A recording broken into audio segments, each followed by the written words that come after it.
பரிசுத்த நாமத்துக்கு மகிமை உண்டாகட்டும். வாசிப்போம். உபாகமம் புஸ்தகம் 28வது அதிகாரம் 1வது வசனம். இன்று நான் உனக்கு விதிக்கிற உன் தேவனாகிய கர்த்தருடைய கட்டளைகளின் படியெல்லாம் செய்ய நீ கவனமாய் இருக்கும்படிக்கு அவர் சத்தத்திற்கு உண்மையாய் செவி கொடுப்பாயானால் உன் தேவனாகிய கர்த்தர் பூமியில் உள்ள சகல ஜாதிகளிலும் உன்னை மேன்மையாக வைப்பார். ஹல்லேலூயா. ஆண்டவர் சொல்லுறார், உன்னை பூமியில் உள்ள சகல ஜனங்களிலும் சகல ஜாதிகளிலும் உன்னை மேன்மையாக வைப்பார். ஆமென். ஹல்லேலூயா. ஆண்டவர் சொல்றார், உன்னை நானு மேன்மையா வைப்பேன். எல்லாருக்கும் மேன்மையா இருக்கிறது ஆசை தானே. யாராவது கெட்டு போகணும்னு நினைப்போமா? மேன்மை அப்படின்னா கனத்துக்கு உரியவர்கள், மகிமை, ஹானர், புகழ்ச்சியா, அது நமக்கு எல்லாத்துக்குமே ஆசைதான் இல்லையா? நம்மளை மேன்மையா வைக்கணும் அப்படின்னு நம்ம நினைப்போம். ஆனா சபை மேன்மையா வைக்கணும்னா அவர் சொல்றாரு, என்ன சொல்றாரு? என் கட்டளைகளின்படி எல்லாம் நீ செய்து எனக்கு நீ செவி கொடுத்தால் பூமியில் இருக்கிற சகல ஜாதிகளிலும் நான் உன்னை மேன்மையா உயர்வாக நான் வைப்பேன் அப்படின்னு சொல்றார். சின்ன பிள்ளைங்க கூட ஸ்கூலுக்கு காலேஜுக்கெல்லாம் போகும்போது நம்ம மேன்மையா இருக்கணும்னு நினைப்போம். எதெல்லாம் மேன்மைன்னு நீங்க நினைக்கிறீங்களோ, ஒரு உலக பிரகாரமான காரியங்கள் அதுல நல்லா போனா நம்மளை எல்லாரும் ரொம்ப கனமா பார்ப்பாங்க, மேன்மையா பார்ப்பாங்க இல்லையா? அப்படி நம்ம நினைக்கிறோம். ஆனா வேதம் சொல்லுது, முதலாவது அவருடைய கட்டளைகளுக்கு நம்ம கீழ்ப்படியும் போது, அவருடைய வார்த்தைகளுக்கு நம்ம செவி கொடுக்கும் போது, செவி கொடுக்கணும் அப்படின்னா கீழ்ப்படியணும். நம்ம கீழ்ப்படிக்கும் போதுதான் ஆண்டவர் என்ன சொல்றாரு? இந்த உலகத்திலேயே எல்லா ஜாதி மக்கள்கள் காட்டிலும் நான் உன்னை உயர்த்தி வைப்பேன். அல்லேலூயா. ஆண்டவர் சொன்ன ஒரு கட்டளையே என்ன தெரியுமா? என்னை தவிர உனக்கு வேறே விக்கிரகங்கள் உண்டாயிருக்க வேண்டாம். அல்லேலூயா. அப்ப ஆண்டவர் சொன்ன முதல் காரியம் என்ன? கட்டளைகள்ல முதல் காரியம்னா முழு உள்ளத்தோட, முழு பலத்தோட, முழு மனதோட உன் தேவனாகிய கர்த்தரிடத்தில் அன்பு கூறு. ஆமென். முழுசா 100% நான் ஆண்டவரை நேசிக்கிறேனா? 99 கூட இல்லையா, 100% நான் ஆண்டவரை நேசிக்கிறேனா? ஆண்டவர்கிட்ட அன்பு செலுத்துறேனா? அடுத்து அவர் சொல்றாரு, உன்னிடத்தில் நீ அன்பு கூறுவது போல பிறனிடத்திலும் அன்பு கூறு. நான் எப்படி நல்லா இருக்கணும்னு நினைக்கிறேன், நான் எப்படி ஆசீர்வாதமா இருக்கணும்னு நினைக்கிறேன், அதே மாதிரி எனக்கு எதிராக இருக்கிறவங்க நல்லா இருக்கணும். ஆமென். நான் எப்படி நல்லா சாப்பிடுறேன், என்னுடைய எதிராளி நல்லா சாப்பிடணும். அதுதான் மேன்மை. நம்ம நான் மட்டும் நல்லா சாப்பிடணும், எதிராளி நல்லா சாப்பிடக்கூடாது. நான் மட்டும் நல்லா உடுத்தணும், எதிர்த்தா இருக்கிறவங்க நல்லா உடுத்தக்கூடாது. நான் மட்டும் நல்லா படிக்கணும், எதிரா இருக்கிறவன் நல்லா படிக்க கூடாது. நான் மட்டும் முதல் மாணவியா வந்தா போதும் இல்லையா? நான் மட்டும் ரட்சிக்கப்பட்டா போதும், அப்பதான் எனக்கு மேன்மை. அது கிடையாது. வேதம் சொல்றது இதுதான். என்னன்னு சொன்னா, உன்னிடத்துல நீ அன்பு கூறுவது போல பிறனிடத்துல அன்பு கூறு. நீ எப்படி உயர்றையோ அது மாதிரி உன் குடும்பத்துல இருக்கவங்க, உன் சுற்றில இருக்கவங்க உயர வேணும். அந்த ஆசை, நன்மை செய்ய வேண்டும் என்று சொல்லுற ஆசையே தயவாம். அல்லேலூயா. அந்த ஆசை நமக்கு இருக்கணும். அடுத்து அவர் சொல்றாரு, அநேக நேரம் நம்ம சோர்ந்து போயிடும். என்ன சோர்ந்து போயிடும்? அநேக நேரம் நம்முடைய தேவைகளை நம்ம எங்க தேடுறோம்னா, நம்ம சுற்றி இருக்கிற மனிதர்கள் இடத்துல தேடுறோம். ஒருவேளை நம்ம மனைவி இடத்துல பார்க்கலாம், நம்ம கணவர் இடத்துல கேட்கலாம், அல்லது நம்மளுடைய சொந்தக்காரவங்கள்ட்ட நம்மளுடைய தேவைகளை குறிச்சு கேட்கலாம். ஐயோ, எனக்கு இதெல்லாம் இவங்க செஞ்சு தர மாட்டேன்றாங்களே, ஆனா இவங்க இவ்வளவு வசதியா இருக்காங்க, ஆனா எனக்கு செய்யலையே அப்படின்னும் போது ஒரு மன தொய்வு நமக்குள்ள வரும். ஆனா நம்ம ஆண்டவர் என்ன சொல்றாரு தெரியுமா? பிறர் உனக்கு என்ன செய்ய வேண்டும்னு நீ நினைக்கிறையோ அதை நீ பிறனுக்கு செய். அல்லேலூயா. அப்படி செய்யும் போது ஒரு சந்தோஷம் நமக்கு வரும். ஆமென். மத்தவங்க நமக்கு ஏதாவது ஒண்ணு செய்யணும்னு வாஞ்சியா இருக்கிறோம்ல, அப்ப அதை நம்ம மற்றவங்களுக்கு கொடுக்கும் போது அங்கே ஒரு பெரிய சமாதானம். அவங்கதான் மேன்மை உள்ளவர்கள். அல்லேலூயா. மேன்மை என்பது பெற்றுக்கொள்வதை காட்டிலும் கொடுப்பது. ஆமென். அப்ப பிறர் நமக்கு என்ன செய்யணும்னு நினைக்கிறோமோ அதை நம்ம பிறருக்கு செய்யணும். அப்ப நமக்கு ஆசீர்வாதம், மேன்மை. அல்லேலூயா. பாருங்க, பவுல் என்றதான ஒரு மனிதர் இருக்கிறார். நம்ம வேதத்துல வாசிக்கிறோம்.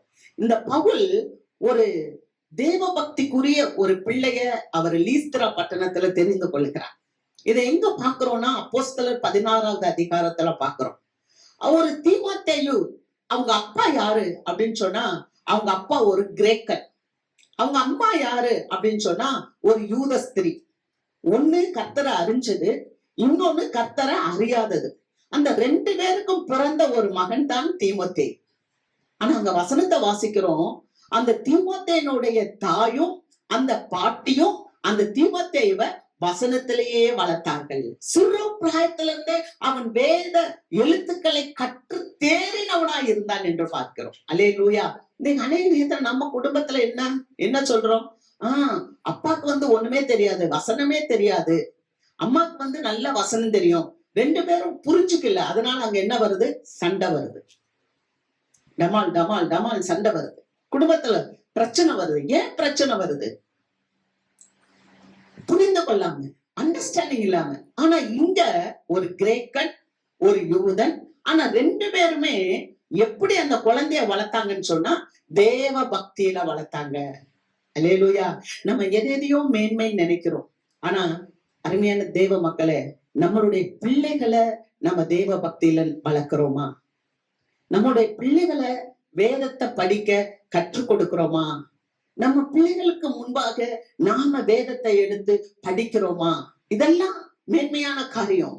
இப்படி இந்த தாயார், இந்த ஐனிக்கையார், இந்த பாட்டி லோவிசா இந்த குழந்தைய அப்படியே வளர்த்துட்டனால நாளடைவுல இந்த குழந்தை என்ன ஆயிட்டான்? தீமோத்தேயு என்ன ஆயிட்டான்? வளர்ந்து வாலிபன் ஆகி அவங்க பவுலோட சேர்ந்துட்டான்.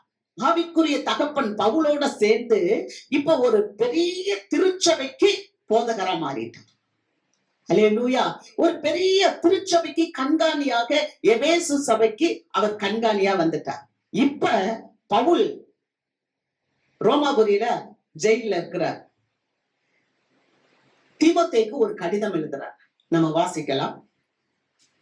1 தீமோத்தேயு 1வது அதிகாரம் 3வது வசனம்.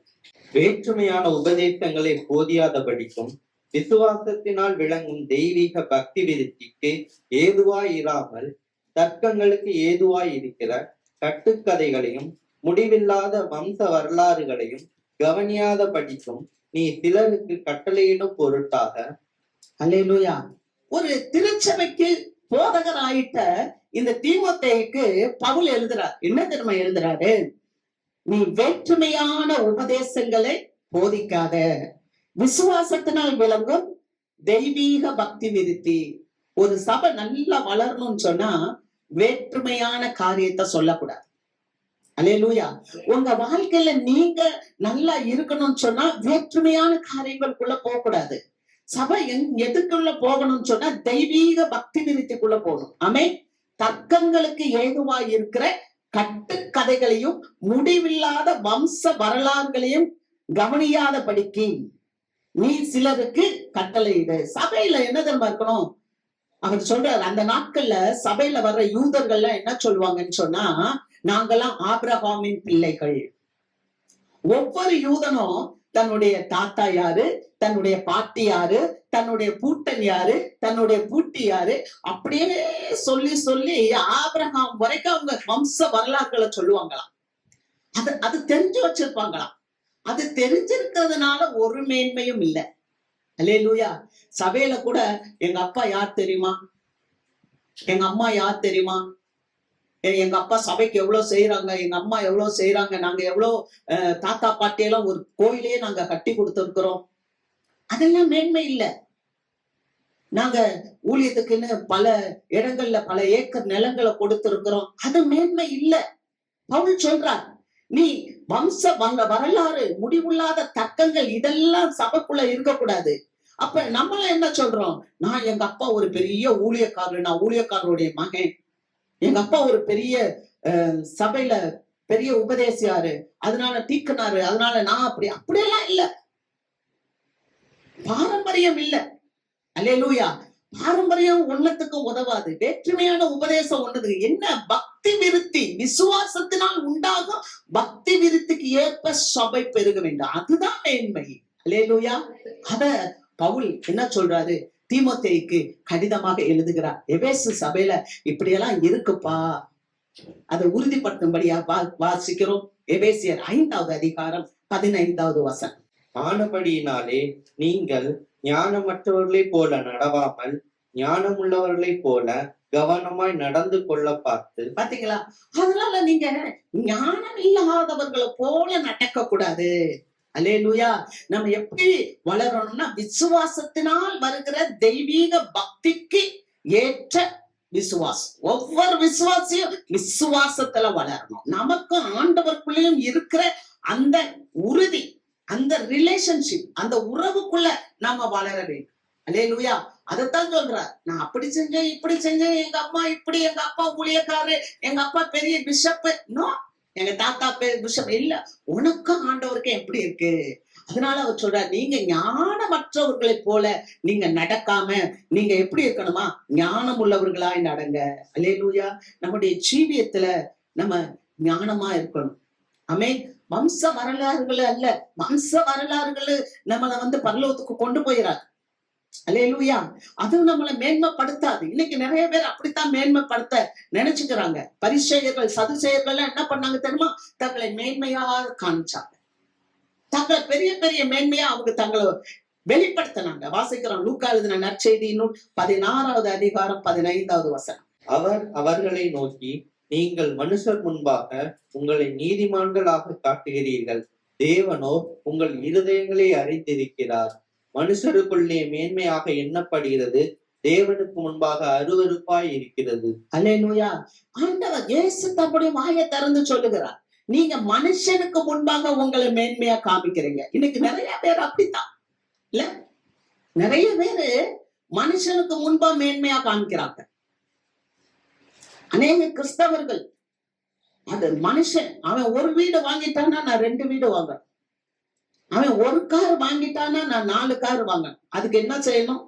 அதுக்கு இருக்கவே இருக்கு, லோன் கொடுக்குறான்ல, செல்போனை திறந்தா லோன் வருது. அப்புறம் வாழ்க்கை பூரா லோன் கட்டணும். லோன் கட்டும் போது திடீர்னு வயநாடு மாதிரி ஆகி போச்சுன்னா லோன் கட்ட முடியாது. நிலையாத வேலையில இயேசு வந்துட்டாருன்னா நம்ம லோன் கட்ட முடியாது. அப்புறம் நம்ம ஆத்மா பரலோகத்துக்கு போக முடியாது. அதுதான் திருச்சபை சொல்லுது. நம்ம ஆண்டவருடைய ஆலயத்துக்குள்ள வரும்போது ஆண்டவர் நமக்கு ஆவிக்குரிய காரியங்களை போதிப்பார். அல்லேலூயா. நம்ம மனுஷன் முன்னால மேன்மையா காட்டுறோம். எனக்கு இது இருக்கு, இவ்வளவு சொத்து இருக்கு, இவ்வளவு சுகம் இருக்கு, நான் இவ்வளவு பெரிய ஆளு, நான் இவ்வளவு படிச்சிருக்கேன், நான் இவ்வளவு தான தர்மம் செய்யறேன், நான் இவ்வளவு காரியங்களை நான் செய்யறேன். புகழ், பேர், பிரஸ்தாபம், பணாசை. ஆனா இதெல்லாம் மனுஷனுக்கு முன்பாக தான் இருக்கும். ஆனா இதெல்லாம் ஆண்டவர் சொல்ற, இயேசு சொல்றாரு, இது கர்த்தருக்கு முன்பாக அருவருப்பாய் இருக்கிறது. மக்களே, உங்களை யாரையும் நான் தவறா சொல்லல. காசு இல்லக்கூடாது, பணம் இருக்கக்கூடாது. பணம் எல்லாவற்றுக்கும் உதவும். ஆனா நான் சொல்ல வரத நல்லா நீங்க கவனிச்சுக்கோங்க. கடன்லயும் கஷ்டத்திலையும் நம்ம உள்ள போய் நம்மளை மேன்மையா காட்டி, நம்ம பெருமையா காட்டி, நம்ம அது ஆண்டவருக்கு பிரியமா இருக்குமா?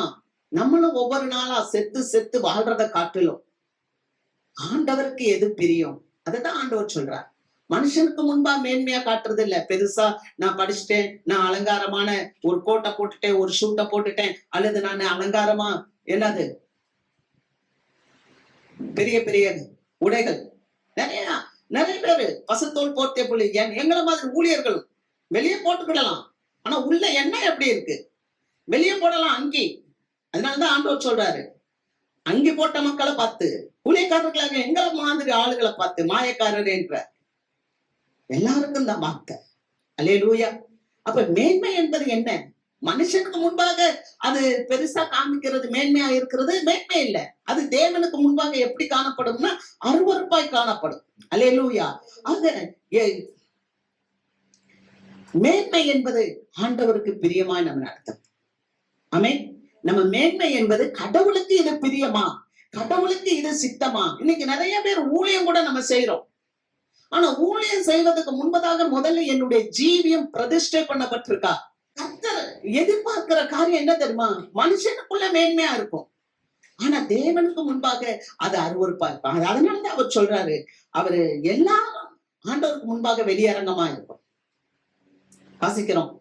சாலமோன் சொல்றாரு, பிரசங்கி 12வது அதிகாரம் 14வது வசனம்.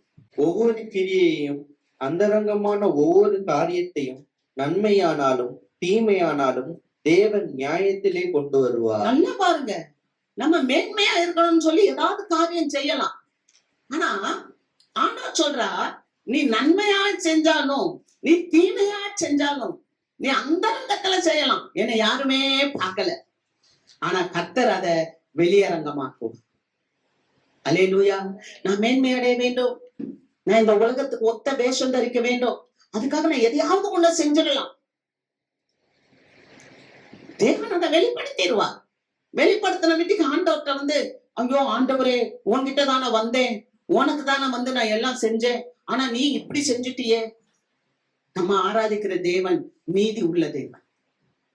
நம்ம ஆராதிக்கிற தேவன் சத்திய தேவன். அல்லேலூயா.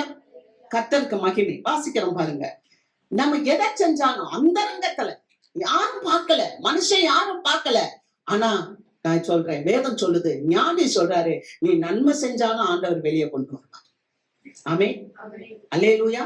நம்ம சொல்றோம், நான் வலது கை செய்யறது இடது கைக்கு தெரியக்கூடாது, ஆனா தேவன் அதை ஏற்ற வேலையில அவர் கொண்டு வருவார். அல்லேலூயா. நன்மை செஞ்சாலும் வரும், தீமை செஞ்சாலும் வரும். அதே இடத்துல வாசிக்கிறோம், பிரசங்கி 12:10-11. இதமான வார்த்தைகளை கண்டுபிடிக்க பிரசங்கி வகை தேடினான். எழுதின வாக்கியங்கள் செவ்வையும் சத்தியமுமானவைகள். பாருங்க, இதமான வார்த்தைகளை பேசணும், இதமா, மக்களுக்கு இதமா. ஏன்னா அவர் சொல்றாரு அந்த பிரசங்கி 12ல, வாலிபனே, உன் வாலிப நாட்கள்ல உன் மனசு என்ன சொல்லுதோ அதை செய். கவனிங்க, நீ எங்க போகணும்னு விரும்புறியோ போ, நீ என்ன செய்யணும்னு நினைக்கிறியோ செய். ஆனா இது எல்லாத்திலையும் ஆண்டவர் உன்னை என்ன பண்ணுவாரு? நியாயம் தீர்ப்பார். பாத்தீங்களா? ஞானி எழுதுறாரு, நீ வாலிப புள்ள, நீ போகாதன்னா போகாம இருக்க மாட்ட, போகத்தான் செய்வ. உனக்கு கட்டுப்பாடு போட்டா பிடிக்காது, நீங்க போத்தான் செய்வீங்க. அதனால ஞானி என்ன பண்ணிட்டாரு? நீ போப்பா, உன் வாலிபத்துல நீ எங்க போகணுமோ என்ன செய்யணுமோ எல்லாம் செய். ஆனா முடிவுல உன்னை எல்லாத்திலையும் கொண்டு வந்து நியாயத்துல நிறுத்துவார். அல்லேலூயா. ஆகவே நம்ம அந்தரங்கமா ஒண்ணும் செய்ய முடியாது. அதனாலதான் அவர் சொல்றாரு, நான் உனக்கு இதமான வார்த்தைகளை அப்படியே பட்டர் ஜாம் போட்டு அப்படியே ஸ்வீட் கோட்டடா அடிச்சு அப்படியே ஸ்வீட்டா கொடுக்கணும் தான் நான் நினைக்கிறேன். இதமான காரியங்களை கொடுக்கணும். ஆனா நான் எழுதின வார்த்தையெல்லாம் சத்திய வார்த்தை. யார் சொல்றா? பெரிய ஞான வரம் பெற்றவர். எங்க ஞான வரம் பெற்றவர்? யூனிவர்சிட்டியில போய் படிச்சு ஞான வரம் பெறல, கல்லூரிகளில போய் படிச்சு ஞான வரம் பெறல, அல்லது பெரிய பெரிய மக்கள் சாமியாரு அந்த ஆள்கள்ட்ட போய் ஞான வரம் வரல. டைரக்டா ஆண்டவர்கிட்டயே இருந்து ஞானத்தை பெற்றார். அல்லேலூயா. நேர தேவன்கிட்ட இருந்தே ஞானத்தை பெற்றார். அவர் சொன்னார், ஆண்டவர் வந்து சொன்னாரு, நீ கேட்ட ஞானத்தையும் நீ கேட்காத செல்வத்தையும் நான் உனக்கு தர்றேன். உன்ன மாதிரி ஒரு ஞானவான் இந்த பூமியில உனக்கு முன்னாலேயும் இல்ல, உனக்கு பின்னாலேயும் இல்ல. அவ்வளவு பெரிய ஞானவான் சொல்றாரு, இதமான வார்த்தைகளை உங்களுக்கு எழுதணும்னு நான் நினைக்கிறேன், ஆனால் நான் எழுதின வார்த்தைகள் சத்தியமானவைகள். அடுத்து சொல்றாரு பாருங்க, அருமையான வார்த்தை, வாசிங்க. ஞானிகளின் வாக்கியங்கள், ஞானிகளின் வாக்கியங்கள் தாற்றுக்கோள்கள் போலவும், தாற்றுக்கோள்கள் போலவும், சங்க தலைவர்களால், சங்க தலைவர்களால் அறையப்பட்ட ஆணிகள் போலவும், அறையப்பட்ட ஆணிகள் போலவும் இருக்குது. ஞானியின் வார்த்தை. சாமுவேல் சொல்றாரு, சாலமோன் சொல்றாரு, என்னுடைய வார்த்தை, நான் எழுதுற இந்த ஞானியின் வார்த்தை எப்படி இருக்குதான்? தாற்றுக்கோள் போல இருக்குதான். தாற்றுக்கோள் முள்ளுல செய்யப்பட்டது தாற்றுக்கோள். ஒரு நியாயாதிபதியை குறிச்சு பாக்குறோம், அந்த மாடு ஓட்டும் போது அந்த தாற்றுக்கோள் கையில வச்சிருப்பாங்க. அத சும்மா அடிக்கிறதுக்கு அடிக்க மாட்டாங்க, அடிச்சா அது உடம்புல என்ன வந்துடும்? ரத்தம் வந்துடும். சும்மா வச்சிருப்பாங்க. ஏர் ஓட்டும் போது தாற்றுக்கோள் வச்சிருப்பாங்க. அந்த மாடு ஒழுங்கா உழாம அது வேற மாதிரி ஆயிடுச்சுன்னா அந்த இதை முள்ளு குத்தம் அது மேல. அந்த தாற்றுக்கோள் நியாயாதிபதியில பாக்குறோம், சம்கார் என்ற ஒரு மனுஷன் அந்த தாற்றுக்கோளை கொண்டு 300 பேர் அடிச்சான். அல்லேலூயா. 300 பேர் சாவடிச்சாங்க. அந்த வார்த்தைகள் எப்படி இருக்கான்? தாற்றுக்கோள்கள் போல இருக்குதான். அடுத்து அந்த வார்த்தை எப்படி இருக்கு? சங்க தலைவர்களால் அறையப்பட்ட ஆணி. பெரிய பெரிய காரியங்கள் எழுதி அதை அப்படியே முத்திரை போட்டு வைப்பாங்க. ஆணி போட்டு அடிச்சு வச்சிருவாங்க. வார்த்தைகள் உறுதியாக இருக்கிறது. ஆமென். வார்த்தைகள் உறுதியான வார்த்தைகள். செவற்றுல ஒரு ஆணி அடிச்சுட்டு அது மேல எவ்வளவு பாரத்தை தூக்கி வச்சாலும் அந்த ஆணி அப்படியே தாங்கும். அது போல இந்த வார்த்தை உறுதி உள்ள வார்த்தைகள். இந்த வார்த்தைகளை போல ஞானி நமக்கு வார்த்தைகளை தருகிறார். அல்லேலூயா. என்ன சொல்லுகிறார் அவர்? அவருடைய நாம என்ன செஞ்சாலும் அது வெளிப்படையாகும். நன்மை செஞ்சாலும் தீமை செஞ்சாலும் கர்த்தர் அதை ஒரு நாள் வெளிப்படுத்துவார். ஆக மேன்மை என்றது என்ன? அப்படின்னா மேன்மை என்ன? ஆண்டவர் சொல்றாரு, நான் உன்னை மேன்மையாக வைப்பேன்னு சொல்றாரு. அப்ப எதுல நம்மள மேன்மையா வைப்பா? மேன்மை என்றால் என்ன நம்ம பார்க்கிறோம். முதல் காரியம், செம்மையானவனை பார்க்கிறவன். வாசிக்கலாம் சங்கீதம் 37வது அதிகாரம் 37, 38, 39. நீ உத்தமனை நோக்கி செம்மையானவனை பார்த்திரு, அந்த மனுஷனுடைய முடிவு சமாதானம். நீ உத்தமனை நோக்கி பாரு. எதுப்பா மேன்மை? நான் உன்னை மேன்மையா வைப்பேன்னு சொல்றாரு. எது மேன்மை? நீங்க உத்தமனை பாருங்க, செம்மையானவனை நோக்கி பாருங்க. அவனுடைய முடிவு எப்படி இருக்கும்னா சமாதானமா இருக்கும். அல்லேலூயா. இந்த சங்கீதக்காரர் சொல்லுகிறார், தாவீது சொல்லுகிறார், சாலமோனுடைய தகப்பன் தாவீது சொல்லுறார். என்ன சொல்றாரு? மேன்மைன்றது என்னன்னா, வாழ்ற நாட்கள்ல நம்ம யார பார்க்கணும்னா உத்தமனை பார்க்கணும், செம்மையானவனை பார்க்கணும். அவன் முடிவு எப்படி இருக்கும்னா சமாதானமா இருக்கும். அந்த 37வது சங்கீதம் முழுவதும் நீங்க வாசித்தீங்கன்னா நல்லவங்களுக்கும் பொல்லாதவர்களுக்கும் முடிவு எப்படி இருக்கு அப்படின்றதான் அங்க வாசிக்கணும். அப்ப நல்லவர்களுடைய முடிவு எப்படி இருக்கும்னா சமாதானமாக இருக்கும். அங்க அடுத்த வசனம் வாசிக்கிறோம் 39. நீதிமான்களுடைய ரட்சிப்பு கர்த்தரால் வரும், இக்கட்டு காலத்தில் அவரே அவர்கள் அடைக்கலாம். நீதிமான்களுடைய ரட்சிப்பு எங்க இருந்து வரும்? கர்த்தரால் வரும். அல்லேலூயா. கர்த்தர் உங்களை மேன்மையா வைப்பார். ஆமென். கர்த்தர் உங்களை மேன்மையா வைப்பார். நீங்க பாருங்க, நீங்க உத்தமர்களை பாருங்க, நீங்க செம்மையானவர்களை பாருங்க. அவங்களுடைய கடைசி காலம், முடிவு காலம் எப்படி இருக்கும்னா சமாதானமா இருக்கும். ஐயோ, எனக்கு ஒண்ணுமே இல்லையே, எனக்கு ஒரு விடுதலை இல்லை, எனக்கு ஒரு ஆசீர்வாதம் இல்லை, எனக்கு ஒரு நன்மை இல்லை அப்படின்னு கவலைப்படுறீங்களா? உங்களுக்கு எங்க இருந்து ஆசீர்வாதம் வரும்னு சொன்னா கர்த்தரிடத்திலிருந்து வரும். அல்லேலூயா. நீதிமானுக்கு கர்த்தரிடத்திலிருந்து ரட்சிப்பு வரும். இக்கட்டு காலத்துல வரும். அவர் சொல்றாரு, இக்கட்டு காலத்தில் அவரே அவர்கள் அடைக்கலம். மனுஷனுக்கு யாரும் மனுஷன் உதவி பண்ண முடியாது. ஆனால் தெய்வத்தினிடத்திலிருந்துதான் மனுஷனுக்கு ஆசீர்வாதங்கள் வர வேண்டும். அல்லேலூயா. ஹல்லேலூயா. ஒரு முறை ஆண்டவர் பிரசங்கம் பண்ணிட்டு இருக்கிறாரு, பேசிக்கொண்டு இருக்கிறாரு. அப்போ பிசாசு வரான். ஆண்டவர் அந்த பிசாசை பார்த்து சொல்றாரு, யோவான் 14வது அதிகாரம் 30வது வசனத்துல சொல்றாரு, இதோ இந்த உலகத்துக்கு அதிபதி வருகிறான், அவனுக்கு என்னிடத்தில் ஒன்றும் இல்லை. அல்லேலூயா. இந்த உலகத்தினுடைய அதிபதிட்ட நமக்கு ஒண்ணுமே கிடையாது. இந்த உலகத்தின் அதிபதி நம்மள ஆசீர்வதிக்க முடியாது. இந்த உலகத்தின் அதிபதி நமக்கு ஆரோக்கியத்தை கொடுக்க முடியாது. இந்த உலகத்தின் அதிபதி நமக்கு ஜீவனை கொடுக்க முடியாது. இந்த உலகத்தின் அதிபதி நமக்கு உயர்வுகளை கொடுக்க முடியாது. ஆனா கர்த்தரை தேடுற பிள்ளைகளுக்கு கர்த்தரிடத்திலிருந்து ரட்சிப்பு. கவனிங்க, ஒரு அம்மா கைப்பெண், விதவை, அவளுடைய மகன் இறந்து போய்விட்டான். அந்த அம்மா அந்த மரித்து போன அந்த வாலிபனை தூக்கிட்டு வராங்க. அந்த மரித்து போன வாலிபனை தூக்கிட்டு வரும்போது அந்த அம்மா கூட அந்த ஊர்க்காரங்க அத்தனை பேரும் பின்னால வராங்க. அத்தனை மனிதர்களும் அந்த அம்மா பின்னால வராங்க. அப்படித்தான் நான் வேதத்துல வாசிக்கிறோம். நீங்க வீட்டுல போய் வாசித்து பாருங்க. லூக்கா எழுதின நற்செய்தி நூல் 7வது அதிகாரத்தை வீட்டுல போய் வாசித்து பாருங்க. செத்து போயிட்டான் ஒரு பையன்தான். அம்மாக்கு கணவன் இல்ல. அந்த பையனை அப்படியே செத்து போனதை தூக்கிட்டு வராங்க. அவங்களுக்கு பின்னால் அந்த ஊரார் எல்லாம் திரண்டு வருகிறாங்க. ஆனா அந்த ஊராரால அந்த அம்மாவுக்கு ஒன்றுமே செய்ய முடியல. அந்த அம்மாவுடைய கண்ணீரை ஆண்டவராக இயேசு கண்டார். அவர் அந்த இடத்துல முன்னால வந்து நின்னார். ஐயோ, இந்த அம்மாக்கு கணவன் இல்ல, இப்ப ஒரே ஒரு பையன்தான், ஆனா அந்த பையனும் செத்து போயிட்டான். அந்த அம்மாவுடைய கண்ணீரை இயேசு கண்டார். அந்த இடத்துல இயேசு வந்து நின்றார். இயேசு வந்து நின்று அந்த வாலிபனை நோக்கி அந்த பாடையை தொட்டார். அந்த பாடையை தொட்டா, வாலிபனே எழுந்திரி. அல்லேலூயா. வாலிபனே நீ எழுந்திரி. அந்த ஊராரெல்லாம் அந்த பிள்ளைக்கு உயிர் கொடுக்க முடியல. ஆனா இயேசு வந்தார், மரித்து போய் இந்த வாலிபனை உயிரோடு எழுப்பி கொடுத்தார். ஹல்லேலூயா. கர்த்தர் உங்களுக்கு அற்புதம் செய்வார். ஐயோ என் வாழ்க்கை இப்படி இருக்கு, ஐயோ என் வாழ்க்கையில கண்ணீர் இருக்கு, ஐயோ என் வாழ்க்கையில பிரச்சனைகள் இருக்கு, ஐயோ என் வாழ்க்கையில தேவைகள் இருக்கு. நீதிமானுக்கு ரட்சிப்பு கர்த்தர் ஆழ்வார். நீங்க கலங்கி போக வேண்டாம். எதுக்கு ஆண்டவர் அற்புதம் செய்வார்? ஆண்டவருடைய பிள்ளைகளுக்கு ஆண்டவர் அற்புதம் செய்வார். ஆமென். உலகமே உங்களுக்கு கை கொடுக்காம இருக்கலாம், மனிதரால் உங்களுக்கு நன்மைகள் நடக்காமல் இருக்கலாம், ஆனால் ஆண்டவரால் உங்களுக்கு நன்மை உண்டு. இக்கட்டு காலத்தில் அவர் உங்களுக்கு உதவி செய்வார். அடுத்த வசனத்தை வாசிக்கிறோம். கர்த்தர் அவர்களுக்கு உதவி செய்து விடுவிப்பார். ஆமென். அல்லேலூயா.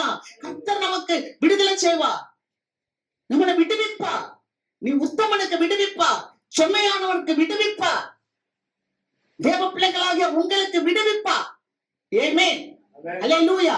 இங்க வந்திருக்கிற ஒவ்வொருவரும், அங்க வசனம் சொல்லுது, அவர்கள் அவரை நம்பி இருக்கிறபடியால் துன்மார்க்கருடைய கைக்கு தப்புவித்து ரட்சிப்பார். நம்ம யாரை நம்பி இங்க வந்திருக்கோம் சொல்லுங்க? யாரை நம்பி வந்திருக்கீங்க? இந்த இடத்துல ஆண்டவர் இருக்கிறார். 2 பேர் 3 பேர் என் நாமத்தினால கூடுனா அங்க நான் இருக்கிறேன்னு சொன்னார். இங்க இருக்கிற நம்ம அவரை நம்பி வந்திருக்கிறோம். நம்பி வந்த பிள்ளைகளை வெட்கப்படுத்த மாட்டார். நம்பி வந்தவர்களை ஒரு காலம் அவர் வெட்கப்படுத்த மாட்டார். இந்த வேதத்துல நம்ம வாசிக்கிறோம், யாரெல்லாம் ஆண்டவரை நம்பி வந்தாங்களோ அத்தனை பேரும் ஆசீர்வாதம் பெற்றுப்படும். ஆண்டவரை நம்பினவங்க ஆசீர்வாதம். நீங்க ஆண்டவரை நம்பும் போது கர்த்தர் உங்களை மேன்மையாக வைப்பார். அல்லேலூயா. இழந்து போய் இந்த காரியமா இருந்தாலும் கர்த்தர் அதை உயிர்ப்பித்து கொடுப்பார். அல்லேலூயா. இனிமேல் கிடையாது, எல்லாம் போயிருச்சு, எல்லாமே போயிருச்சு, எல்லாம் என்னை விட்டு போயிருச்சு. இல்ல, இயேசு இருக்காருன்னா எல்லாமே உயிர்ப்பிக்கப்படும். கரங்களை தட்டி தேவனை மகிமைப்படுத்தும். அல்லேலூயா. இயேசு இருக்கிறான்னு எல்லாம் உங்களுக்கு உயிர்ப்பித்து ஆண்டவர் கொடுப்பார். 2வது ஒரு காரியத்தை நம்ம வாசிப்போம். ஆலோசனை கேட்டு புத்திமதியை ஏற்றுக்கொள். வாசிக்கலாம். நீதிமொழிகள் புஸ்தகம் 19:20. உன் அந்திய காலத்தில் நீ ஞானம் உள்ளவனாய் இருக்கும்படி ஆலோசனையை கேட்டு புத்திமதியை ஏற்றுக்கொள். அடுத்து ஆண்டவர் நம்மளை மேன்மையா வைக்கணும்னா ஆண்டவருடைய ஆலோசனையை கேட்கணும். உங்க வாழ்க்கை மேன்மையா இருக்கும். உங்களை பாக்குறவங்க கையெடுத்து கும்பிட்டு நீங்க கனத்துக்குரியவங்கன்னு சொல்லணும்னா ஆண்டவருடைய ஆலோசனையை கேட்கணும். அவருடைய புத்திமதியை நம்ம ஏற்றுக்கொள்ளணும். உன் அந்நிய காலத்தில் என்ன? அந்நிய காலம்னா வரப்போகிற காலம். வரப்போகிற காலம் நமக்கு என்ன தெரியுமா? நாளைக்கு என்ன நடக்கும் நமக்கு தெரியுமா? அடுத்த வருஷம் என்ன நடக்கும் தெரியுமா? ஆனா உன் அந்நிய காலத்துல நீ ஞானம் உள்ளவனா இருக்கணும்னா நீ தேவனுடைய ஆலோசனையை கேள், அவருடைய வார்த்தையை புத்திமதியை ஏற்றுக்கொள். அல்லேலூயா. ஆலோசனையும் புத்திமதியும் தான் ஒரு மனுஷனை ஞானவானா. ஆமென். நம்ம ஆலோசனை, ஆண்டவர் சொல்றா, உன்மேல் என் கண்ணை வைத்து நான் உனக்கு ஆலோசனை சொல்லுவேன். நம்ம வசனத்தை வாசிக்கலாம். யோவான் எழுதின நற்செய்தி நூல் 10வது அதிகாரம் 27, 28, 29. என் ஆடுகள் என் சத்தத்திற்கு செவி கொடுக்கிறது. பாத்தீங்களா? ஆண்டவர் சொல்றாரு, என் ஆடுகள், என் மக்கள். ஏசாமி சொல்றார், என் மக்கள் என் சத்தத்துக்கு செவி கொடுக்கிறான், காது கொடுக்குறான், கேட்குறான். ஆண்டவர் என்ன சொல்றாரு? அப்படியே கேக்குது. அவர் சொல்றதை கேட்க கேட்க நமக்கு ஜீவன். அவர் என்ன சொல்றாரு? இந்த வாரம் நீங்க போவீங்க, பாப்பீங்க பாருங்க, உங்க வாழ்க்கையில ஆண்டவர் புதிய காரியத்தெல்லாம் எழுப்பி தருவார், என்னை உயிர்ப்பிப்பார். என் ஆடுகள் என் சத்தத்துக்கு செவி கொடுக்கிறது. நான் அவைகளை அறிந்திருக்கிறேன், அவைகள் எனக்கு பின் செல்லுகிறது. அல்லேலூயா. என் ஆடுகளை நான் அறிந்திருக்கிறேன். என் பிள்ளைங்க என்ன தேவை, அதை விட வேற என்ன மேன்மை இருக்கு? நம்மளுடைய தேவையெல்லாம் அப்பா அறிஞ்சிருக்கிறார். இன்னைக்கு மத்தியானம் என்ன சாப்பிடணும் அவருக்கு தெரியும். நம்ம என்ன நினைக்கிறோம், நம்ம என்ன சாப்பிட போறோம்? இன்னைக்கு பெரிய கொஸ்டின் மார்க் நிறைய பேருக்கு. நீங்க என்ன சாப்பிடணும், என்ன மெனு கொடுக்கணும்ன்றத அவர் எழுதி வச்சிருக்கிறார். அல்லேலூயா. அல்லேலூயா. அந்த ஆடுகள் என் சத்தத்துக்கு செவி கொடுக்கிறது, நான் அவைகளை அறிந்திருக்கிறேன். ஒவ்வொரு முறையும் பேர் சொல்லி அறிந்திருக்கிறார். உங்களுடைய தேவைகள் என்ன என்பதை அவர் அறிவார். உங்களை உண்டாக்குனவர் அறிய மாட்டாரா? நம்ம நினைக்கிறோம் நம்ம தான் பிள்ளை படுறோம்னு. ஆனா ஆண்டவர் தான் அந்த பிள்ளைய கொடுக்கிறார். அல்லேலூயா. அந்த கர்ப்பத்தை தாங்க செய்கிறவர் ஆண்டவர். எத்தனை கர்ப்பம் இல்லாம விழுந்து போகுது. ஆனா அப்ப கர்ப்பத்தை கொடுக்கிறது ஆண்டவர். நம்ம நினைக்கிற அம்மா அப்பா தான் நம்மளை பெத்துட்டாங்க. நம்மளை உண்டாக்குனது ஆண்டவர். நம்மள தாயின் கருவுக்குள்ள வச்சது நம்ம ஆண்டவர். அப்ப தாயின் கருவுல நம்மளை வச்சார்னா உன் தேவைகளை அவர் அறிவார். அவர் அறிவார். அடுத்த வசனம் வாசிக்கிறோம். நான் அவைகளுக்கு நித்திய ஜீவனை கொடுக்கிறேன். நான் அவைகளுக்கு நித்திய ஜீவனை கொடுக்கிறேன். அவைகள் ஒரு காலம் கெட்டு போவதில்லை. அவைகள் ஒரு காலம் கெட்டு போவதில்லை. அல்லேலூயா. அவர் பெயர் சொல்லி அழைக்கிறார். நம்மளை அறிந்திருக்கிறார். அவர் என்ன சொல்றார்? நான் உனக்கு நித்திய ஜீவனை தருகிறேன். மரணம் இல்லாத நிலைவாழ்வை உனக்கு தருகிறேன். நித்திய ஜீவனை உனக்கு தருகிறேன். உன்னை என் கையில இருந்து யாரும் பறித்து கொள்ள முடியாது. உங்களை யாராவது உங்களை துரத்திட்டு வர்ற உங்க எதிரிகள் உங்களை பிடிச்சிட்டு போக முடியுமா? அளவு சொல்லுங்க. நம்ம யார் தெரியுமா? நம்மளை யார் பாதுகாக்கிறா தெரியுமா? வானத்தையும் பூமியை உண்டாக்கின பெரிய தெய்வம். பெரிய தெய்வம். ஒரு முறை ஆபிரகாமுடைய மனைவிய அபிமெலேக்கு தூக்கிட்டு போயிட்டான். ஆபிரகாம் சொன்னா தன் மனைவியை பார்த்து இவ என்னுடைய சகோதரின்னு. உடனே அபிமெலேக்கு அந்த பொண்ணு மேல ஆசைப்பட்டு ஆபிரகாமுடைய மனைவியை தூக்கிட்டு போயிட்டான். ஆண்டவர் பார்த்தாரு ராத்திரி, டேய் அந்த பொண்ணை நீ தொட்ட செத்த. அல்லேலூயா. என்ன சொன்னாரு தெரியுமா? அந்த பொண்ணை நீ தொட்ட நீ செத்த.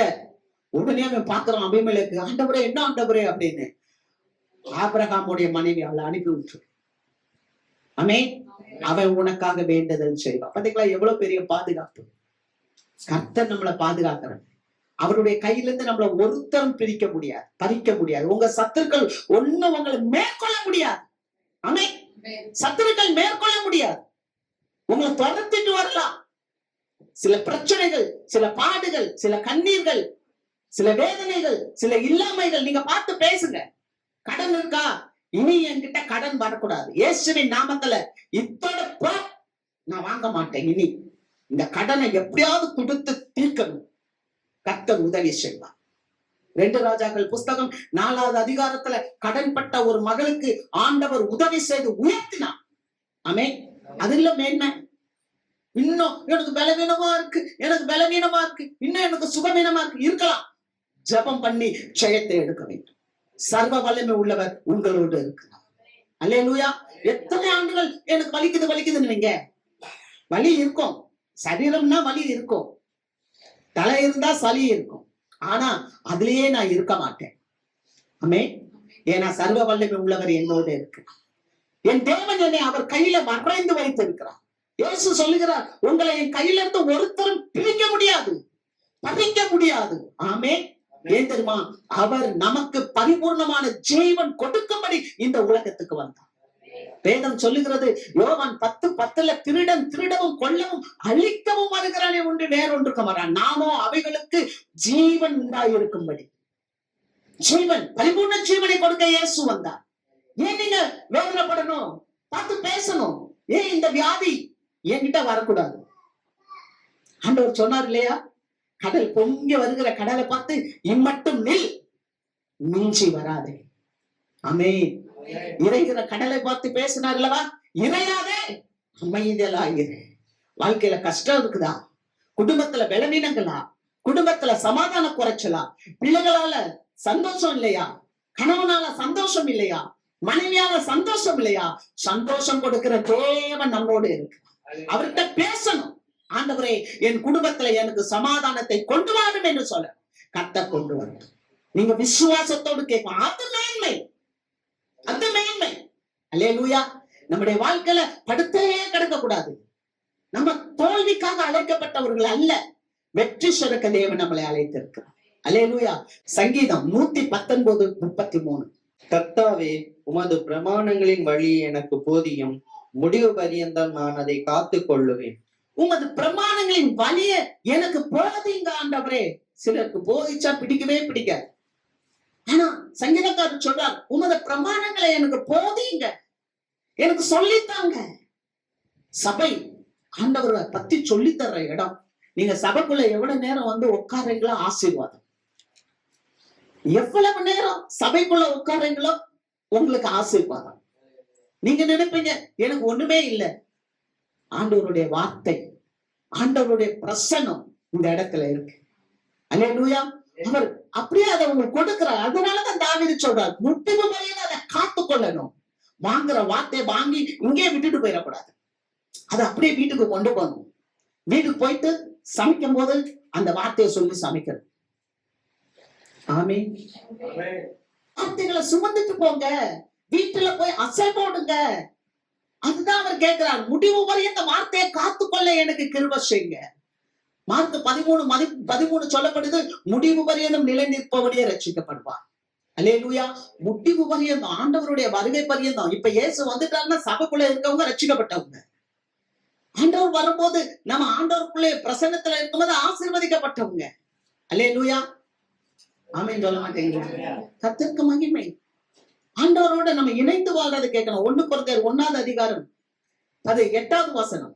நம்முடைய கர்த்தராகிய இயேசு கிறிஸ்துவின் நாளிலே நீங்கள் குற்றம் சாட்டப்படாதவர்களாய் இருக்கும்படி முடிவு பரியந்தம் அவர் உங்களை ஸ்திரப்படுத்துவார். அல்லேலூயா. அவருடைய ஆலோசனை நம்ம கேட்டு நடக்கும் போது நம்மளை மேன்மைப்படுத்துவார். அவருடைய ஆலோசனை நம்மளை கேட்டு நடக்கும் போது, ஆண்டவர் வரும்போது அவர் நம்மை குற்றம் சாட்ட மாட்டார். அவர் நம்ம இடத்துல குற்றத்தை காண முடியாது. ஆமென். அல்லேலூயா. அவர் நம்ம கிட்ட குற்றத்தை காண முடியாது. ஏன்னா நம்ம ஆண்டவருடைய பிள்ளை. ஆமென். அவருடைய கர்த்தராகிய இயேசு கிறிஸ்துவினுடைய நாளிலே நீங்கள் குற்றம் சாட்டப்படாதவர்களா இருக்கும்படி முடிவு பரியந்தம் அவர் நம்மளை ஸ்திரப்படுத்துவார். முடிவு பரியந்தம் நம்மளை கர்த்தர் உயர்த்துவார். வாசிக்கலாம் எபிரேயர் 3:14. நாம் ஆரம்பத்திலே கொண்ட நம்பிக்கையை முடிவு பரியந்தம் உறுதியாய் பற்றி கொண்டிருப்போமாகில் கிறிஸ்துவனிடத்தில் பங்குள்ளவர்களாய் இருப்போம். ஆரம்பத்துல ஒரு நம்பிக்கை வச்சிருப்போம். முத ஆண்டவர் கிட்ட வரும்போது இந்த சர்ச்சுக்கு போயிடணும், இந்த ஆண்டவரை பார்த்தா நமக்கு ஒரு ஆசீர்வாதம் வரும். ஆமா வரும். அதே நம்பிக்கைய முடிவு பரியந்தம் வச்சிருக்கணும். அல்லேலூயா. முடிவு பரியந்தம். முடிவு பரியந்தம்னா என்ன? இந்த உலகத்தை ஆண்டவர் வந்து சந்திக்கிற நாள் வரைக்கும் நம்ம அதை மாறவே கூடாது. அதுதாங்க சொல்றோம். முடிவு பரியந்தம் நம்ம அந்த வார்த்தையில இருக்கணும். முடிவு பரியந்தம் ஆண்டவர்கிட்ட நம்ம வச்ச நம்பிக்கைய கடைசி வரைக்கும் வச்சிருக்கணும். ஆமென். நம்ம நம்பிக்கையை கர்த்தரிடத்துல வைக்கணும். கர்த்தர் நம்மளை மேன்மைப்படுத்துவார். பாருங்க, இன்னொரு இடத்த வாசிக்கிறோம். வெளிப்படுத்துற விசேஷம் 2:26. ஜெயம் கொண்டு முடிவு பரியந்தம் என் கிரியைகளை கை கொள்கிறவன் எவனோ அவனுக்கு நான் என் பிதாவின் இடத்தில் அதிகாரம் பெற்றது போல ஜாதிகள் மேல் அதிகாரம் கொடுப்பேன். முடிவு பரியந்தம் நிக்கணுமா? நீங்க முடிவு பரியந்தம் இருக்கணும். ஜெயம் கொள்ளணும். ஆண்டவர்கிட்ட வர்றதுக்கு நீங்க ஜெயம் உள்ளவங்களா இருக்கணும். அல்லேலூயா. நீங்க ஜெயம் உள்ளவங்களா இருந்தா ஆண்டவர் சொல்றாரு, நான் என் பிதாவினால் அதிகாரம் பெற்றது போல நீங்களும் அதிகாரம் உள்ளவர்களா இருப்பீர்கள். அது மேன்மை இல்லையா? நீங்க ஒரு இடத்துக்கு போறீங்க, உங்க எஜமான் ஒரு வேலை சொல்றாரு, அத நீங்க கேக்குறீங்க. எவ்வளவு நாள் நீங்க வேலைக்காரங்களா இருப்பீங்க? நீங்க எஜமானா மாறணுமா இல்லையா? அல்லேலூயா. அப்ப கர்த்தர் உங்களை உயர்த்தணும்னா நீங்க தேவனுடைய வார்த்தைய முடிவு பரியந்தம் நம்பிக்கையோட காத்து கொள்ளும் போது கர்த்தர் உங்களுக்கு அந்த அதிகாரத்தை கொடுப்பார். ஆமென். அவருடைய பிள்ளைகளா நம்ம இருக்கும் போது நிச்சயமா தேவன் உங்களுக்கு ஒரு பெரிய அதிகாரத்தை கொடுப்பார். ஆக நம்ம அவருடைய வார்த்தையை கேட்கணும். சவுல் என்று ஒரு ராஜாவை பார்க்கிறோம். அந்த ராஜாவை ஏற்படுத்தினதே ஆண்டவர் தான். சவுல ராஜாவை ஆக்குனதே ஆண்டவர் தான். சவுல தெரிந்து கொண்டதே ஆண்டவர் தான். இப்ப சவுல் ஆண்டவர் வந்து சாமுவேல்கிட்ட சொல்றாரு, எப்பா சவுல்னு ஒரு மகன் இருக்கான், நீ அவனை போய் ராஜா வாக்கிடு அப்படின்னு சொல்லி. இப்ப ராஜா வாக்கியாச்சு. அப்ப ராஜா வாக்கும் போது சவுல் சொல்ற ஒரு வார்த்தை என்ன? வாசிக்கலாம். 1 சாமுவேல் 9வது அதிகாரம் 21வது வசனம். எல்லாரும் கவனிங்க பாருங்க. 1 சாமுவேல் 9:21. அப்பொழுது சவுல் பிரதியுத்தரமாக, நான் இஸ்ரவேல் கோத்திரங்களிலே சிறிதான பென்யமீன் கோத்திரத்தான் அல்லவா? பென்யமீன் கோத்திரத்து குடும்பங்களில் எல்லாம் என் குடும்பம் அற்பமானது அல்லவா? நீர் இப்படிப்பட்ட வார்த்தை என்னிடத்தில் சொல்வான் ஏன் என்றான். பாத்தீங்களா? நல்லா கவனிங்க. கழுதைய காணான்னு தேடி ஓடுறான் ஒருத்தன். கழுதைய காணான்னு தேடி ஓடுறான். ஆண்டவர் கூப்பிடுறாரு, எப்பா நான் உன்னை இந்த தேசத்துக்கு ராஜாவாக்கிட்டேன். எப்படி இருக்கும் பாரு. இப்ப இவன் சொல்றான், நான் ராஜாவா? நான் பென்யமீன் கோத்திரம், நான் பெஞ்சமின் கோத்திரம், இருக்கிறதுலே லீஸ்ட் கோத்திரம், குறைவான கோத்திரம். அது மாத்திரம் இல்ல, அந்த குடும்பத்திலேயே பென்யமீன் குடும்பத்திலேயே அற்பமான குடும்பம் என் குடும்பம். நான் ராஜாவா? ஆமா, உள்ளவைகளை அவமாக்கும்படிக்கு தேவன் இல்லாதவைகளை தெரிந்து கொண்டார். பலம் உள்ளவைகளை அவமாக்கும்படிக்கு தேவன் பலவீனமானவைகளை தெரிந்து கொண்டார். ஞானிகளை பைத்தியமாக்கும்படிக்கு ஆண்டவர் பைத்தியங்களை தெரிந்து கொண்டார். லீஸ்டன் தெரிந்து கொண்டார். அவன் அந்த நாட்கள்ல சாமுவேலுடைய வார்த்தையெல்லாம் கேட்பான்.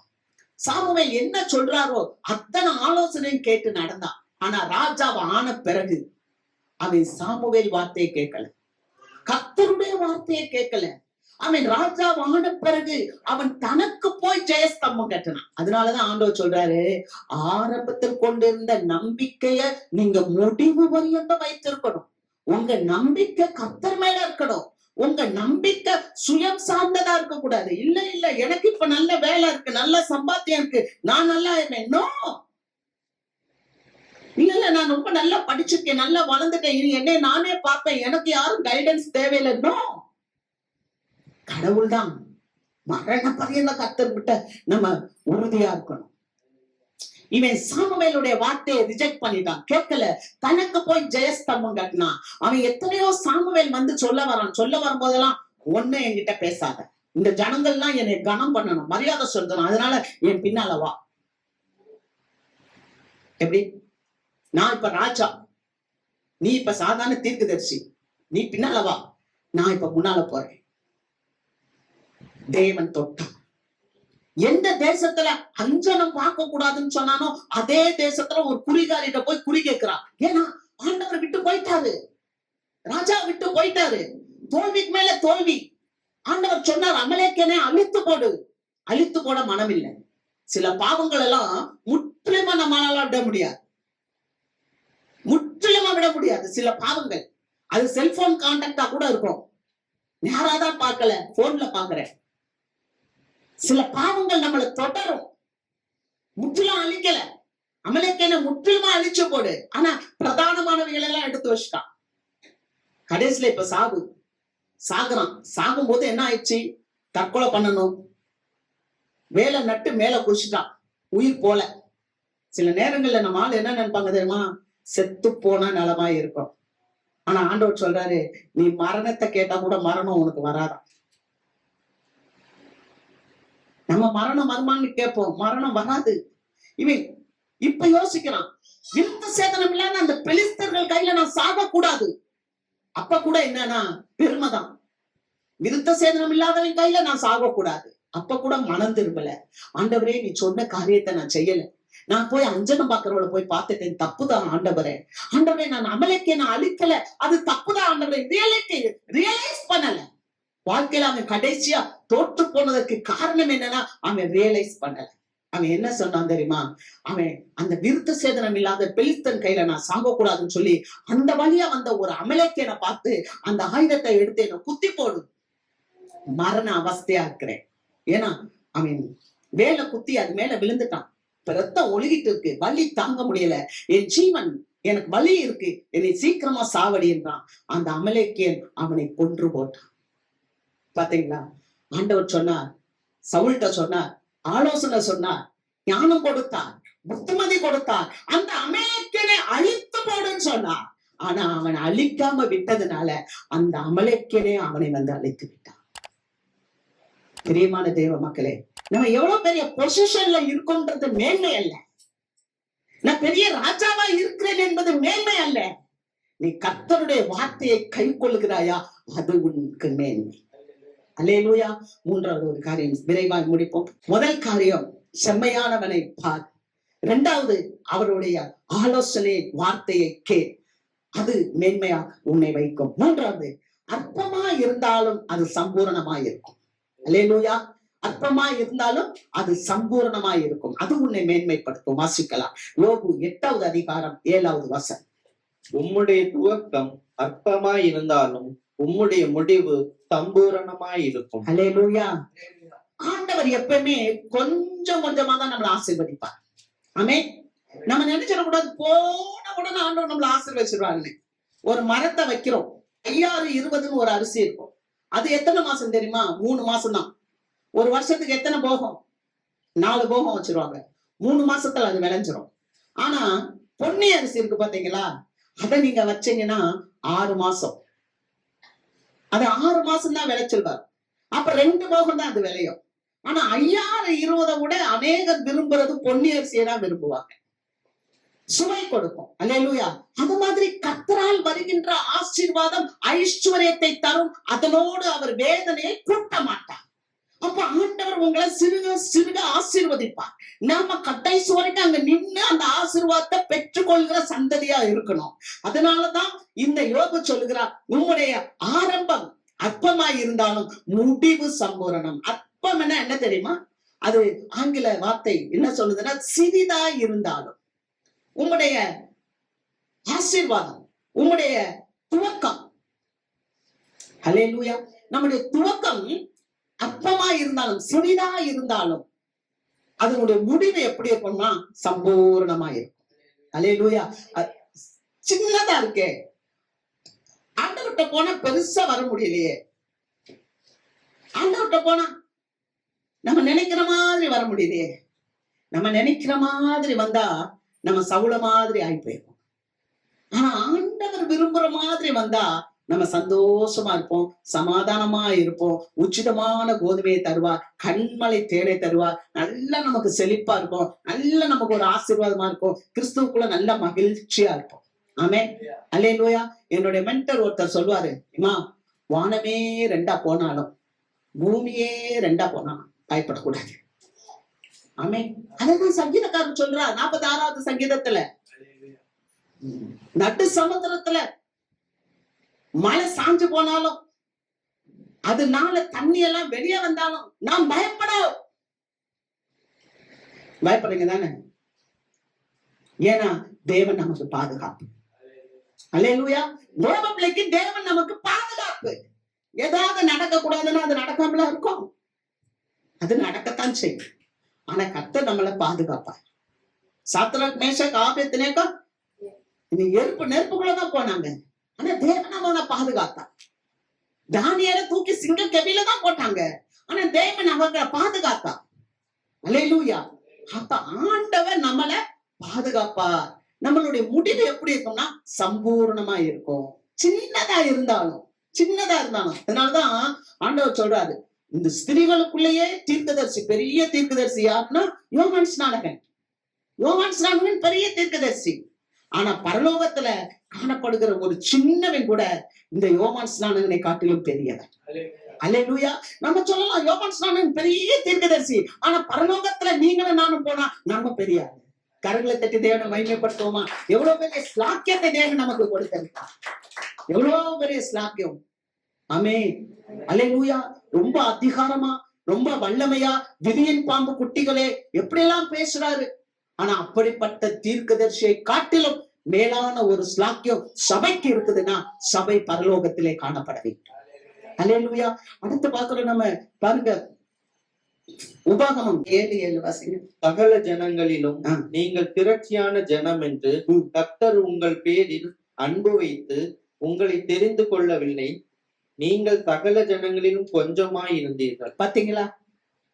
சின்னதுதான். ஆண்டவர் சொல்றாரு, சகல ஜனங்களிலும் உங்க மேல ஆண்டவர் அன்பு வச்சு உங்களை தெரிஞ்சு கொண்டாராம். ஏன்னா நீங்க பெரிய கூட்டம் என்று உங்களை தெரியல, நீங்க கொஞ்சமா இருந்தீங்க, சின்ன கூட்டம். அல்லேலூயா. அதனாலதான் லூக்கா 12 சொல்றாரு, பயப்படாதே சிறு மந்தையே, ராஜ்யத்தை கொடுக்க கர்த்தர் பிரியமாய் இருக்கிறார். நம்முடைய ஆண்டவர் எப்படிப்பட்டவர் தெரியுமா? துவக்கம் அற்பமா இருந்தாலும் முடிவு சம்பூர்ணமா, கொஞ்சமா இருந்தாலும் கொஞ்சத்தை தேவன் ஆசீர்வதிக்கிறார். அல்லேலூயா. ஹல்லேலூயா. இங்க வாசிக்க, உம்முடைய துவக்கம் அற்பமா இருந்த அற்பத்தை தான் ஆண்டவர் சம்பூர்ணமாய் ஆக்குவார். ஆமென். கர்த்தர் உங்களை சிறுக இருந்தாலும் சம்பூர்ணமா அடையச்சிருவார். 2 மீன் தான்ப்பா இருந்துச்சு, 5 அப்பா இருந்துச்சு. எங்க போன பிறகு பெருகுச்சு தெரியுமா? கர்த்தருடைய கையில கொடுத்த உடனே அது அப்படியே மல்டிப்ளை ஆச்சு. யோசித்து பாருங்க, 40 வருஷம் மன்னா கொடுத்தாருல, மன்னா கொடுத்து 40 வருஷம் நடத்தினார்ல. ஆனா இந்த 3 நாள் கூட்டத்துல இயேசுவால மன்னா வர வைக்க முடியாதா? ஏன் உன்கிட்ட என்ன இருக்குன்னு கேட்டார். சபை ஊழியம் பெருகணும்னா ஜனங்கள் கொடுக்கணும். அதான் தியாலஜி. அதனாலதான் தசம பாகம், அதனாலதான் காணிக்கை, அதனாலதான் ஸ்பெஷல் காரியம். இதெல்லாம் நீ கொடுக்கும் போது, நீ தேவராஜ்யத்தை கட்டும் போது கர்த்தர் உங்களை வாழாக்காமல் தலையாக்குறான், உங்களை கீழாக்காமல் தேவன் மேலாக்குறான். அல்லேலூயா. உங்க வாழ்க்கையில செழிப்பு பெருகும். ஏன்னா பரலோகத்துல நம்ம என்ன பண்றோம்? விதைக்கிறோம். கர்த்தர் பெரிய காரியங்களை செய்வார். பாருங்க, வாசனம் வாசிக்கலாம். நீதிமொழிகள் 4:8. நீ அதை மேன்மைப்படுத்து, நீ அதை மேன்மைப்படுத்து, அது உன்னை மேன்மைப்படுத்தும். அது உன்னை மேன்மைப்படுத்தும். நீ அதை தழுவிக்கொண்டால், நீ அதை தழுவிக்கொண்டால் அது உன்னை கனம் பண்ணும். அல்லேலூயா. அது உன்னை கனம் பண்ணும். நீ அதை மேன்மைப்படுத்து. ஆண்டவர் உங்களுக்கு கொடுக்கிற வார்த்தை, அந்த வார்த்தை எது? அந்த வார்த்தை மாம்சமாகி சத்தியத்தினாலும் கிருபையினாலும் நிறைந்தவராய் நமக்குள்ளே வாசம் பண்ணினார். கொடுக்கப்பட்ட இந்த வார்த்தையை நீங்க ஏற்றுக்கொண்டு அதை நீங்க தழுவிக்கொண்டு அதுல நீங்க மேன்மைப்படுத்தினா அது ஆண்டவர் உங்களை மேன்மைப்படுத்துவார். கர்த்தரை நீங்க மேன்மைப்படுத்தினால் கர்த்தர் உங்களை மேன்மைப்படுத்துவார். அப்ப நீங்க என்ன ஆவீங்க? கனமடைவீர்கள். நான் சொன்னேன் இல்லையா, மேன்மை என்றால் ஹானர், உயர்வு, கனம். அப்ப தேவனை மகிமைப்படுத்துற பிள்ளை, தேவனை நீங்க மகிமைப்படுத்தினா தேவன் உங்களை மகிமைப்படுத்துவார். நான் கர்த்தர் உங்களுக்கு சொல்ற ஒரு காரியம், நீ உண்மையா அற்பமா இருந்தாலும் அற்பமான ஆரம்பத்தை யாரும் அசட்டை பண்ண முடியாது. அல்லேலூயா. அது துவக்கம் அற்பமா இருந்தாலும் முடிவு சம்பூர்ணமா இருக்கும். யோபுவினுடைய முடிவை குறிச்சு பாத்தீங்களா? கடைசி அவன் இழந்ததெல்லாம் ஆண்டவர் ரெட்டிப்பா கொடுத்தார். எல்லாவற்றையும் யோபுடைய பிள்ளைகளை போல சௌந்தரியமான பிள்ளைங்க அந்த தேசத்துல இல்லை. நம்முடைய பிள்ளைகள் சௌந்தரியவான்களா இருப்பாங்க. ஆமென். அல்லேலூயா. நம்முடைய துக்கத்தை தேவன் சந்தோஷமாய் மாற்றுவார். ஆமென். துவக்கம் அற்பமா இருக்கலாம், துவக்கம் சின்னதா இருக்கலாம், ஆனா முடிவு எப்படி இருக்கும்னா சம்பூர்ணமாய். அல்லேலூயா. நீங்க யோசிக்காதீங்க, நீங்க உங்க கிட்ட கொஞ்சம் தான் இருக்கு, கர்த்தர் வர்த்திக்கப்படுவார். ஒரு சாதாரண ஒரு தாடை எலும்ப கொண்டு 1000 பேரை கொன்றான் சிம்சோன். அல்லேலூயா. அல்லேலூயா. ஒரு சின்ன கல்ல கொண்டு ஒரு பெரிய பெலிஸ்தனை அடித்தான்.